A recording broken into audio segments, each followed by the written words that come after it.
नमस्कार। आज हम पढ़ेंगे भारत में खनिज तत्वों के बारे में कि भारत में खनिज तत्व कहाँ कहाँ पर पाए जाते हैं, उसके बारे में यहाँ समझने का प्रयास करते हैं। प्राकृतिक रूप से पाए जाने वाले शाल या चट्टान, मतलब कोई पहाड़ है, उसी को पहाड़ के छोटे छोटे टुकड़े होते हैं उनको शाल कहते हैं, और जो बड़े होते हैं उसको चट्टान कहते हैं।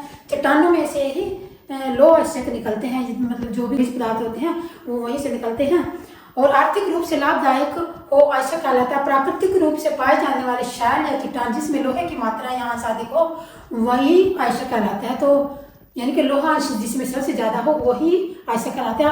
आज हम यहाँ पढ़ते हैं अयस्क कहाँ कहाँ पर पाए जाते हैं, तो समझते हैं। यहाँ पर सबसे पहले तो मैं इस साइड में हम पूर्वोत्तर राज्यों में आएंगे, जो 7 राज्य हैं, असम, मेघालय, मणिपुर, मिजोरम, त्रिपुरा, ठीक है ना, इन राज्यों में आते हैं। तो यहाँ पर सबसे पहले हम बात करते हैं असम राज्य के। असम राज्य में यहाँ पर पेट्रोलियम, लिग्नाइट कोयला, तृतीयक कोयला आदि बहुत से ऐसे पदार्थ पाए जाते हैं। ठीक है, कौन कौन से असम में? असम में पेट्रोलियम, लिग्नाइट कोयला और तृतीयक कोयला, इस प्रकार के खनिज तत्व यहाँ पाए जाते हैं। अगर हम भारत के बीच की बात करें तो बीच में छत्तीसगढ़ और महाराष्ट्र के क्षेत्र, हमारे यहाँ से छत्तीसगढ़ और इधर महाराष्ट्र के क्षेत्र में लोहा, चूना पत्थर, ठीक है, ये सब पाए जाते हैं। महाराष्ट्र क्षेत्र में, छत्तीसगढ़ में लोहा एवं चूना पत्थर भंडार बहुत ही मात्रा में पाए जाते हैं। गोदावरी वर्ता घाटी में, छत्तीसगढ़ में है, गोदावरी वर्ता घाटी में भी कोयला भंडार भरपूर मात्रा में पाए जाते हैं।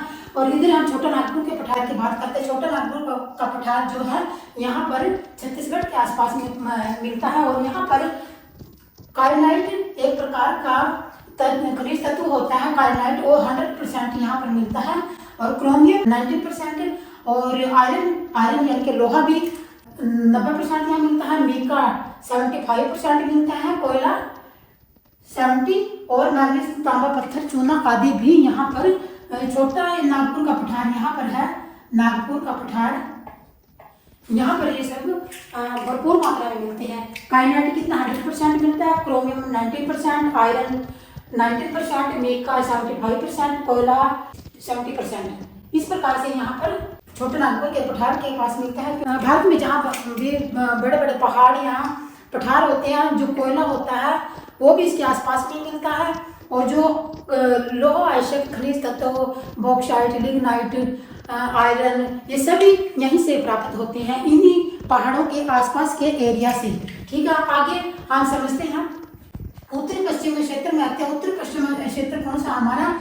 ये पंजाब हो गया, राजस्थान हो गया, गुजरात हो गया, ये हमारे उत्तर पश्चिमी है।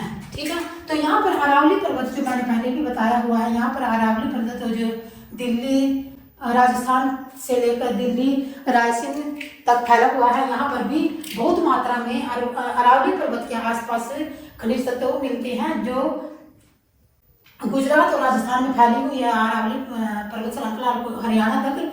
तो गुजरात और राजस्थान में नमक भी मिलता है, यहाँ पर खनिज तत्वों में ही आता है नमक भी।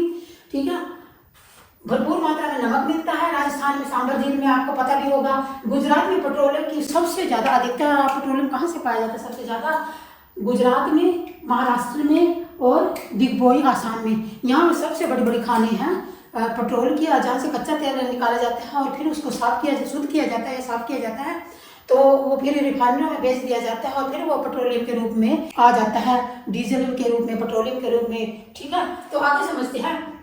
राजस्थान में ग्रेनाइट पत्थर भी मिलता है। यहाँ जो ये जो अरावली पर्वत है, इसके आसपास के एरिया में जो खनन होते हैं, वो खनन कोई आम आदमी नहीं करता है, वो खनन जो सरकार होती है उसी की साठगांठ में किया जाता है। और वो खनन करने वाले बहुत ही मतलब पैसे वाले आदमी होते हैं, और वही इन चीज़ों का खनन करते हैं और सरकार के साथ साठगांठ करके अपनी भी जीविका कमाते हैं। और सरकार का आधे से ज़्यादा खर्चा इन्हीं पर चलता है, टैक्स वगैरह से। तो राजस्थान में ग्रेनाइट, बलुआ पत्थर, संगमरमर, जिप्सम, चूना पत्थर, डोलोमाइट एवं फुलर्स मिट्टी के भंडार मिलते हैं अरावली पर्वत के आसपास में। ठीक है, और आगे हम समझते हैं, इधर आते हैं दक्षिण पश्चिम में। दक्षिण पश्चिम कौन सा है? ये इस यहाँ से लेकर के यहाँ का हिस्सा जो होता है वो दक्षिण पश्चिमी पार्ट कहलाता है। तो कर्नाटक कहाँ है? कर्नाटक राज्य, ये इधर गोवा दिया हुआ है मैंने, ये गोवा है। गोवा के पास ही जस्ट नीचे ही कर्नाटक है।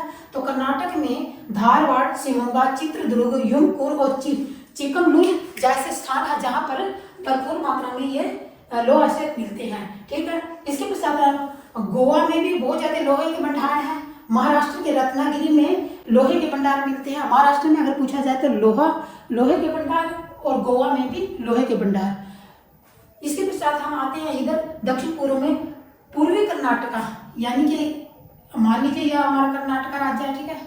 कर्नाटक तो इधर का हिस्सा तो पश्चिमी आएगा, तो इधर पूर्वी कर्नाटका की तरफ बेलारी और होसपेट में लोहे के बड़े बड़े भंडार हैं जहाँ खनन चलता है। इसके पश्चात आंध्र प्रदेश में कुड़प्पा और कुर्नूल खनन केंद्र है। आंध्र प्रदेश कहाँ है? यहाँ इधर तमिलनाडु राज्य आ जाएगा, ठीक है ना। तो यहाँ आंध्र प्रदेश में भी कुड़प्पा और कुर्नूल नाम खनन केंद्र है। नल्लोर अभ्रक भंडार है, नल्लोर में अभ्रक के भंडार है बहुत ज्यादा। और तेलंगाना में बॉक्साइट भंडार है। तमिलनाडु में लिग्नाइट कोयला भंडार है, बहुत भरपूर मात्रा में मिलता है। इस प्रकार से भारत में खनिज तत्व बहुत मात्रा में पाए जाते हैं। तो अब हम दूसरी वीडियो में समझते हैं।